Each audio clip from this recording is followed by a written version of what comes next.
Good morning. आज हम आपको बताने जा रहे हैं जैन धर्म की सफलता के कारण।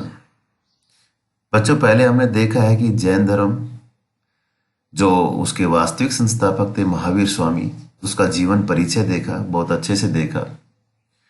उसके 5 महाव्रतों का पालन कैसे करना चाहिए मनुष्य को बुरे कर्मों से बचने के लिए, उसके बारे में हमने देखा।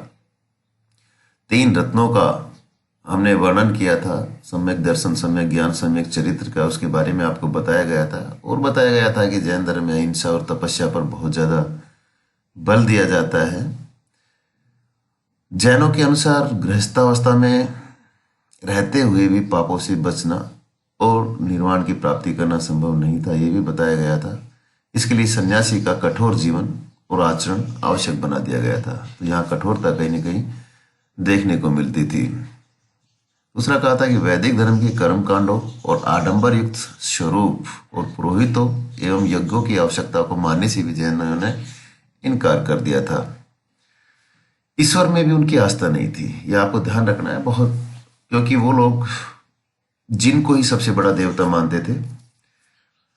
जैन धर्म में जातिवाद की आलोचना करने के बावजूद भी उनको कहीं हद तक स्वीकार किया है। तो ये हमने आपको बताया था कुछ। अब जैन धर्म के कुछ उत्थान के बारे में भी आपको बताया था कि किस प्रकार उसका उत्थान होता है। 12 अंग, 14 पर्व, बाद में जैनियों की 2 सभाएं होती है, पाटलिपुत्र और वल्लभी में। ये हमें ध्यान रखना है। और कैसे प्राकृत भाषा मूल ग्रंथों की लिपिबद्ध किया गया था प्राकृत भाषा में जैन धर्म के, तो ये भी आपको बताया था।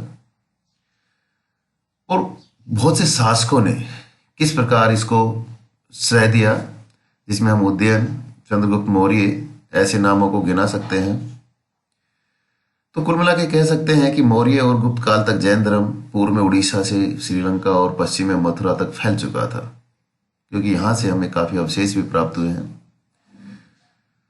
और बाद में जैसे जैसे दक्षिण भारत में शैव और वैष्णव संप्रदायों का विकास होता है, तो उसके बाद फिर जैन धर्म का प्रभाव धीरे धीरे नष्ट होने लगता है, लेकिन फिर भी पूरी तरह से विलुप्त नहीं होता है।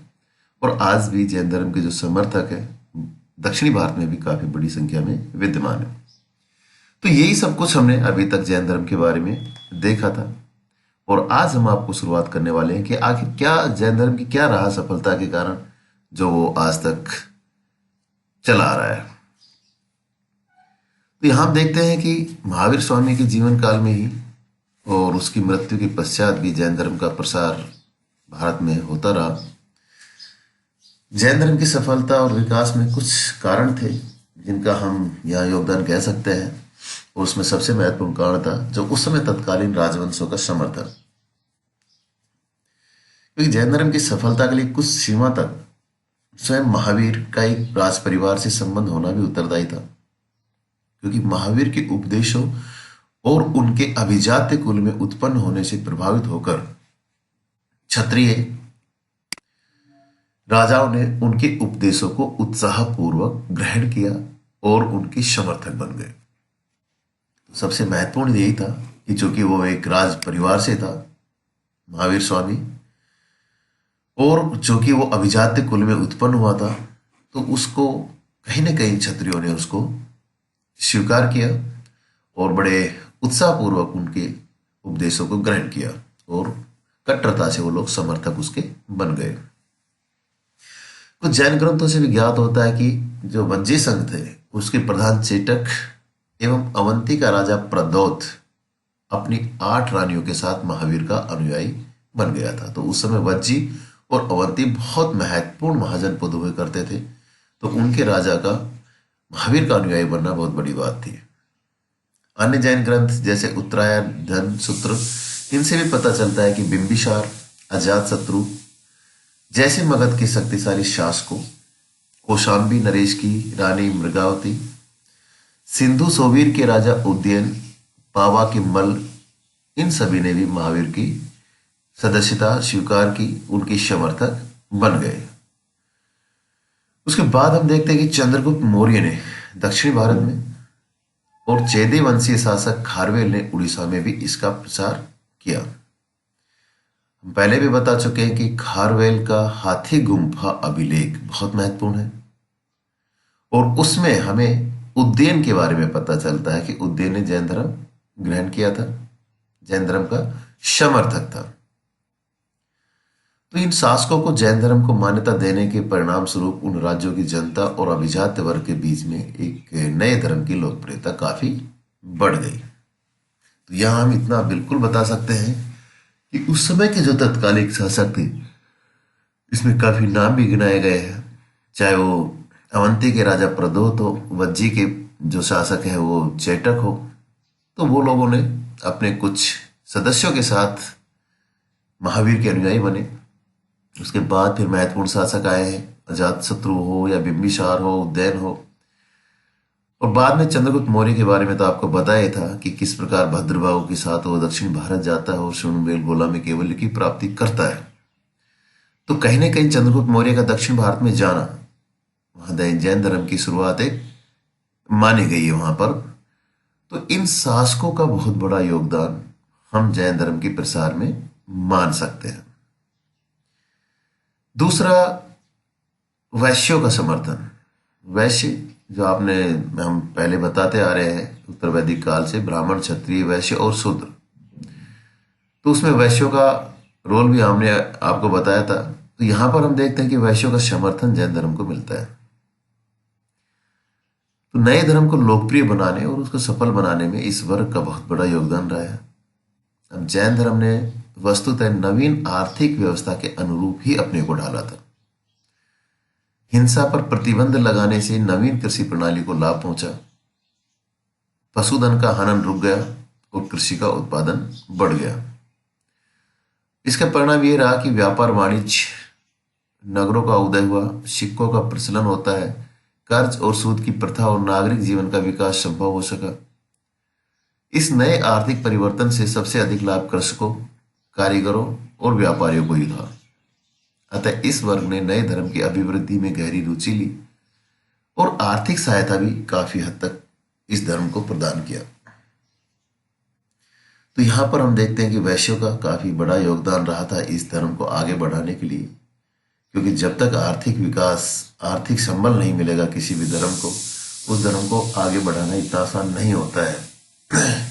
तो वो काम यहाँ पर जैन धर्म के लिए वैश्य करते हैं, और उसका ही परिणाम रहा था कि उस समय व्यापार वाणिज्य भी काफी बड़े स्तर पे था, नगरों का उदय हुआ था। हम मानते भी हैं कि 6ठी शताब्दी ईस्वी पूर्व द्वितीय नगरीकरण की शुरुआत यहाँ से मानते हैं। बार बार ये क्वेश्चन भी पूछा जाता है, पहला नगरीकरण कब होता है? सिंधु घाटी सभ्यता के समय होता है, और उसके बाद में द्वितीय नगरीकरण की शुरुआत कब होती है? 6ठी शताब्दी ईस्वी पूर्व। यहाँ से हम देखते हैं कि सिक्कों का प्रचलन भी शुरू होता है। आहत सिक्के सबसे पहले जो शुरुआत होते हैं, यहाँ से कर्ज और सूद की प्रथा का भी कहीं ना कहीं एक बढ़ावा मिलता है और एक नागरिक जीवन का एक विकास शुरू होता है, क्योंकि धर्म की एक शुरुआत कहीं ना कहीं हो जाती है मानने वालों की। तो ये सब था वैश्यों के समर्थन के कारण। अगला हम देखते हैं कि सरल प्रचार माध्यम। सरल, पहले संस्कृत होता था और संस्कृत बड़ी जटिल भाषा होती थी जो आम जनता से काफी दूर थी। जैन धर्म की सफलता इस बात पर भी निर्भर थी कि महावीर और अन्य जैन उपदेशकों ने अपने विचारों को जनता के समक्ष सरल और सुबोध भाषा में रखा। अपने उपदेशों से जनसाधारण को अवगत कराने के लिए संस्कृत जैसी गूढ़ और कठिन भाषा का प्रयोग नहीं करके उन्होंने प्राकृत भाषा को, जो कि उस समय जनसाधारण की भाषा थी, इन लोगों ने उसको माध्यम बनाया। जैनों के कुछ ग्रंथ बाद में यद्यपि संस्कृत में भी लिखे गए, तथापि आरंभ में वे अर्धमगधी भाषा में लिखे गए। इसके कारण जनता में इसकी रुचि भी काफी हद तक बढ़ गई। तो यहां से भी देखो क्वेश्चन हमेशा निकल के आते हैं कि जैन धर्म में जो जनसाधारण की भाषा थी वो क्या थी? प्राकृत भाषा थी। और उसके जो ग्रंथ लिखे गए थे, प्रारंभिक ग्रंथ लिखे गए थे, अर्धमगधी भाषा में लिखे गए थे। बार बार ये क्वेश्चन पूछा जाता है। तो प्राकृत भाषा और अर्धमगधी भाषा को आपको ध्यान रखना है। जैन धर्म का अगर क्वेश्चन आता है, भाषा से रिलेटेड आता है, तो प्राकृत भाषा और अर्धमगधी भाषा का आपको ध्यान रखना है। चूंकि जनसाधारण की भाषाएं थी, लोगों को समझ में आती थी, इसलिए इसका प्रचार प्रसार उन्होंने इस भाषा में किया। तो सरल प्रचार माध्यम उन्होंने अपनी भाषा के अनुरूप बनाया और जिसका परिणाम ये निकला कि वो आम जनता तक उनकी बात पहुंचने लगी। चौथा हम उसका कारण देखते हैं जैन धर्म की सफलता के, उसमें देखते हैं कि भेदभाव की नीति का कहीं ना कहीं परित्याग होता है। जैन धर्म की सफलता का यह भी एक कारण था कि इसने ब्राह्मण धर्म की विभेदपूर्ण नीति का परित्याग कर दिया और सभी वर्णों और वर्गों को एक समान धरातल पर लाकर खड़ा कर दिया था।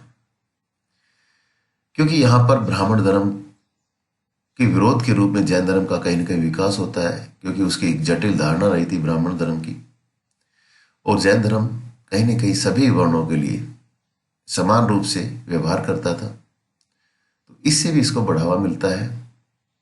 महावीर के धर्म में सभी व्यक्ति समान थे, उसमें न कोई ऊंचा था न कोई नीचा था, सभी जीवों में समान आत्मा का निवास रहता है, ऐसा जैन धर्म ही मानते हैं। और अपने सत्कर्मों द्वारा सभी निर्वाण की प्राप्ति कर सकते हैं, चाहे वो ब्राह्मण हो, चाहे वो क्षत्रिय हो, वैश्य हो, रुद्र हो, जो भी है वो अपने सत्कर्मों से निर्वाण की प्राप्ति कर सकते थे, जबकि ब्राह्मण कुछ हद तक ऐसा नहीं मानते थे। जैन धर्म तो यहां तक भी कहते हैं कि स्त्रियों और पुरुषों में विभेद नहीं किया जाना चाहिए, जो सदा से चलता आ रहा था। और महावीर ने जो अपने संघ के द्वार थे, जैन संघ थे, वो सभी के लिए समान रूप से खोल दिए, चाहे वो स्त्री हो चाहे वो पुरुष हो। तो इस सब का परिणाम यह रहा कि ब्राह्मणवाद से त्रस्त जो जनता थी वो नए धर्म की तरफ आकृष्ट होती है।